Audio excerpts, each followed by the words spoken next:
जंतु होते हैं, ऐसे जंतु जिनके डीएनए से प्रीचालन विधि के द्वारा एक अतिरिक्त यानी कि बाहरी डीएनए व्यवस्थित होता है और ये अपना लक्षण क्या करते हैं, व्यक्त करते हैं। ऐसे जंतु पारजीनी जंतु कहलाते हैं और बहुत सारे पारजीनी जंतु बनाए गए हैं, जैसे पारजीनी चूहा, खरगोश, गाय, भेड़, सुअर, मछली, ये सब बनाए गए हैं। ठीक है, ये सब बनाए गए हैं। प्यारे बच्चे, पारजीनी जंतु बनाने का उद्देश्य क्या है, क्यों बना रहे हैं? ताकि हमने अगर कोई भी टीका, वैक्सीन बनाई है तो पहले हम उसकी जांच कर सके वहां पर। ठीक है, कोई क्लोन का उत्पादन कर सके। बेटा, जीन चिकित्सा के लिए, जो अभी जीन चिकित्सा पढ़ के आए हैं, किसी भी प्रकार के अनुवांशिक रोग के उपचार के लिए और अच्छी किस्म से प्रोटीन युक्त खाने की पूर्ति के लिए। बहुत बढ़िया आप बता रहे हो, है ना। जंतुओं से उत्पादित दूध जैसे रोजी गाय, मांस आदि की गुणवत्ता को सुधारने के लिए और जीन के कार्य और संरचना में सुधार करने के लिए। ठीक है, अब जरा इसको करते कैसे हैं, कौन कौन सी विधि ऐसी है? बेटा, एक तो इसको कर सकते हैं डीएनए सूक्ष्म इंजेक्शन के द्वारा, भ्रूण में स्टेम कोशिका मध्यस्थ जीन स्थानांतरण द्वारा, रेट्रो विषाणु मध्यस्थ जीन स्थानांतरण के द्वारा।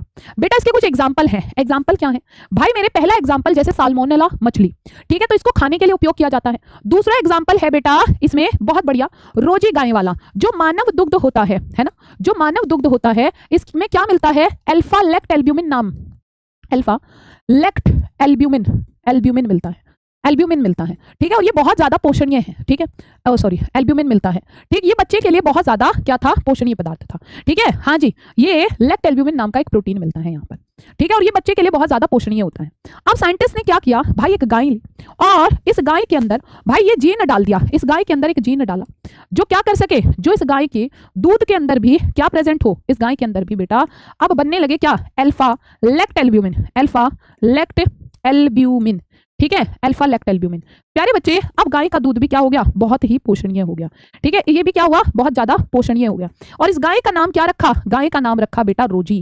ठीक है जी, रोजी नाम रखा। तो बेटा ये 1997 की बात है जब पहली पारजीनी गाय बनाई गई, जिसके दूध में प्यारे बच्चे क्या किया गया? प्रोटीन भर दिया गया। ठीक है, रोजी इस गाय का नाम था। इसमें मानव प्रोटीन कौन सा? अल्फा लेक्ट एल्ब्यूमिन पाया जाता है, जो बहुत ज्यादा संतुलित आहार होता है। ठीक है बेटा, उसके अलावा जैसे पारजीनी चूहे बनाए गए।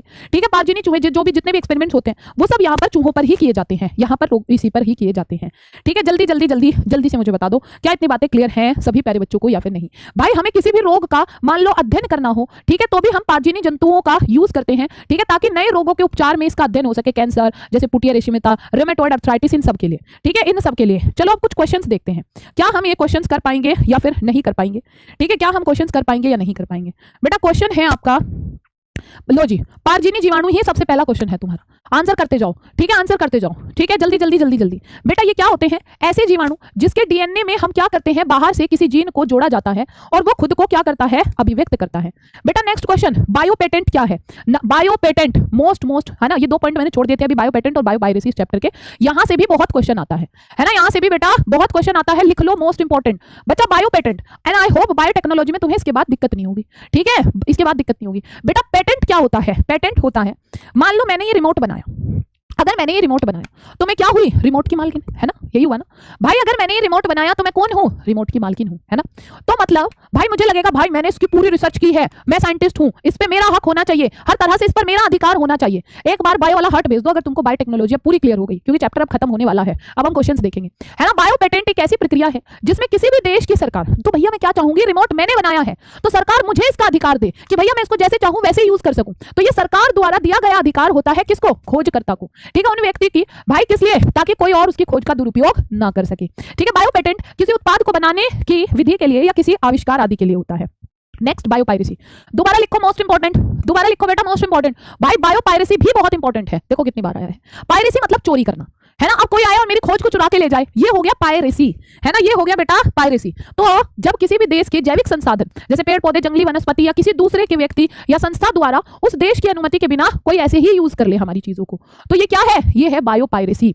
ठीक है जी, ये है बायोपायरेसी। बेटा एलाइजा का पूरा नाम लिखो और इसके द्वारा कौन से जो है रोग की पहचान की जाती है। बेटा एलाइजा का पूरा नाम होता है एंजाइम लिंक्ड इम्यूनोसॉर्बेंट। ऐसे मैंने तुमको फुल फॉर्म वाली क्लास दी थी, वहां से भी याद हो गया होगा आपको। इससे एड्स और मलेरिया जैसे रोगों की क्या कर सकते हैं? जांच कर सकते हैं। बेटा गोल्डन राइस अभी पढ़ाया है तुमको, क्या होता है गोल्डन राइस में? हम क्या करते हैं प्यारे बच्चे, जो नॉर्मल राइस थे उन्हीं के अंदर बीटा कैरोटीन पाया जाता है और इसमें हम इसको डाल देते हैं जिसके कारण ये सुनहरा दिखता है और इसमें विटामिन ए प्रेजेंट होता है।